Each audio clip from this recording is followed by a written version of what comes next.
चलाया भी। उस बहादुर साहसी व्यक्ति को हमारी पार्टी के लोगों ने उस समय भी सहयोग और मदद की जिस समय वो तकलीफ और परेशानी में था। हालांकि जिलाधिकारी महोदया ने भी मदद की। इलाज के समय जिन डॉक्टर्स ने और जिन लोगों ने भी उसका सहयोग किया, हम अपनी तरफ से उनको धन्यवाद देते हैं। उस समय जो सहयोग कर सकते थे मौके पर हमारे साथियों ने सहयोग किया। आज हम सब लोग मिलकर के इस बहादुर व्यक्ति को जो लड़ता रहा, और ऐसी लड़ाई कम ही लोग लड़ पाते हैं जानवर से, गुलजार अपनी जान जोखिम में डाल करके अपनी जान बचाने के लिए उसने कोई परवाह नहीं की। उस समय पता नहीं उसके दिल और दिमाग में क्या बात रही होगी कि बहादुरी से उसका मुकाबला किया। उस परिणाम ये हुआ कि उसको पकड़े रहा, कई लोग दूर से ही देखते रहे और बहुत संघर्ष के बाद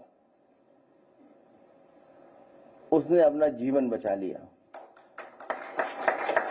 बहुत संघर्ष करना पड़ा उसे। अगर कहीं चूक हो जाती तो शायद वो आज हमारे आपके बीच में ना होता। वो वही व्यक्ति जानता होगा जिसने इतना बड़ा डेंजर, इतना बड़ा रिस्क लेकर के मुकाबला किया उस समय। हालांकि वीडियो हम देखेंगे। हम सब लोग जानते हैं कि इधर उत्तर प्रदेश में जानवर सड़कों पर हैं, तहसीलों में पहुंच रहे हैं, अस्पतालों में पहुंच रहे हैं, कई बार एसडीएम के बंगलों में घुस जा रहे हैं, छतों पे पहुंच जा रहे हैं। न जाने कितने एक्सीडेंट हुए जानवरों से, जिसके कारण बहुत सारे लोगों की क्षति हुई है, लोगों की जान गई है। यहां तक हम लोगों को जानकारी है कि मुख्यमंत्री जी के ऑफिस के कर्मचारी का भी इसी तरह एक्सीडेंट हुआ, जिसके कारण जान गंवानी पड़ी। विधानसभा में जब मैं था, हमारे साथी जानते होंगे, समय समय पर हम लोग सूचना देते थे और जानकारी सरकार को देते थे और लिस्ट दी बाकायदा कि कितने लोगों की जान जा चुकी है जो जानवर सड़कों पे घूम रहे हैं। सीसीटीवी में कैद होते हैं कई बार। बहराइच और हमारे रहे साथ मंत्री वो जानते होंगे कि बहराइच और श्रावस्ती और बलरामपुर में कुछ ऐसी घटनाएं हुई जो गांव में घुस जाते थे और बच्चों की जान गई। परिवारों को हम लोगों ने यहाँ इकट्ठा बुलाया था। बहुत मेहनत के बाद, सरकार को अपने अधिकारियों का बहुत जिम्मेदारी से लगाने के बाद तब जाकर के कुछ पकड़े गए जानवर। लेकिन स्थिति अभी भी नहीं सुधरी है। वो तो हमारे जंगल में ही रहते हैं। कहाँ गए मंत्री जी? ये देखिए, ये तो जंगल में रहते हैं, बिल्कुल जंगल में रहते हैं। और आए दिन हम लोग तस्वीर, खबर देखते हैं। सच्चाई तो यही है कि जंगल हम खत्म कर रहे हैं, और जब जंगल खत्म हो जाएंगे तो वो लोग भी हमारे पास ही आकर के रहेंगे और खाएंगे पिएंगे। जो लगातार हम लोग नुकसान पहुंचा रहे हैं, हम सब लोग जंगल से निकलकर इंसान बने और आज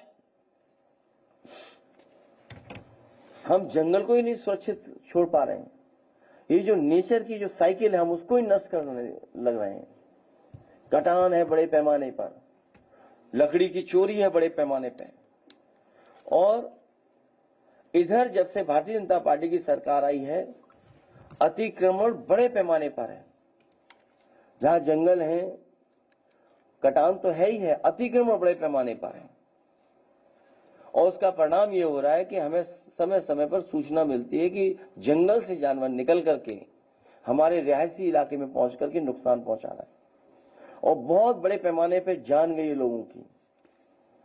बड़े जानवर हैं और तरह के जानवर हैं। एक बार तो हम लोगों ने देखा होगा कि एक जिलाधिकारी महोदय कुछ निरीक्षण पे गए थे, बंदर उनका चश्मा लेके भाग गया।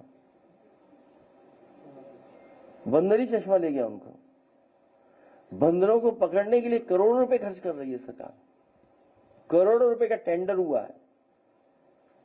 मुझे याद है समाजवादी सरकार में जब जनरेशन पार्क बनना था तो टेंडर कर करके या सफेरों का साथ लेकर के उनका सहयोग लेकर के बड़े पैमाने पर सांप पकड़े गए थे और उन सांपों को किसी को नहीं मारा गया था।